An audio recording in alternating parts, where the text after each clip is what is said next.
पियो खैर करे, खुदा पियो खैर करे मुझे पिरिय प्यारन जो, मुझे मन ठारन जो, मुझे दिल वारन जो। खुदा पियो खैर करे मुझे तेरी प्यारन जो, मुझे मन ठारन जो, मुझे दिल वारन जो। खुदा पियो खैर करे, खुदा पियो खैर करे मुझे पिरिय प्यारन जो, मुझे मन ठारन जो, मुझे दिल वारन जो।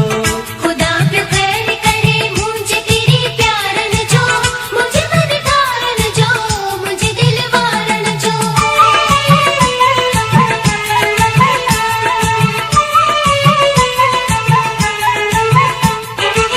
न को सलाम न पैगाम न का फोन कयूं, अलाए छाहे चकर छाजे करे छो न कयूं। इन्हीं उणपुण में रोई रात मूं गुज़ारिया, सॼो जिस्म थो जले बाहि बिरह बारिया।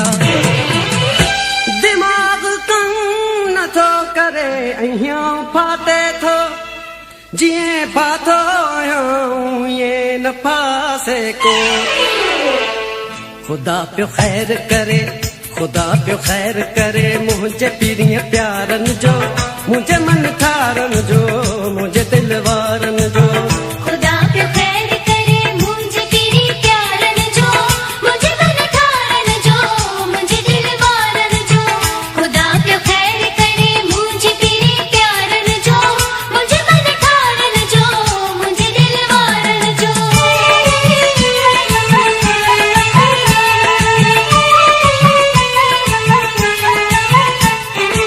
मुझे महबूब जो दुनिया में सजण केर कोने, मिंदो हुन सां को हली सूर वंडण केर कोने।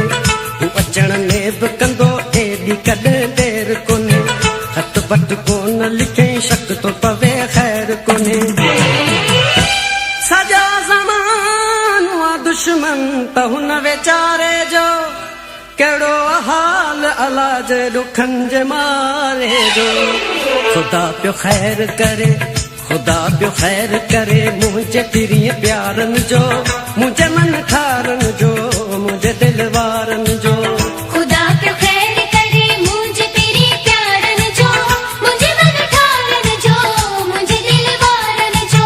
खुदा पियो खैर करे मुझे तेरी प्यारन जो, मुझे मन ठारन जो, मुझे दिल वारन जो।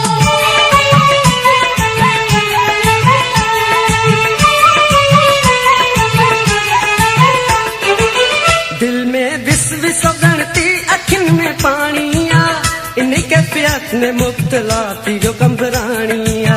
पंजनि ॾींहंनि खां मूंखां धोको अन्न न पाणी आ, नीड़ी सुकी वई आ मुंहिंजी ऐं जान साणी आ। ॾुखनि जी रात ऐं सूरनि जो ॾींहुं गुज़रे थो, रुगो थियूं हिॾकियूं अचनि ॼण त साहु निकिरे थो।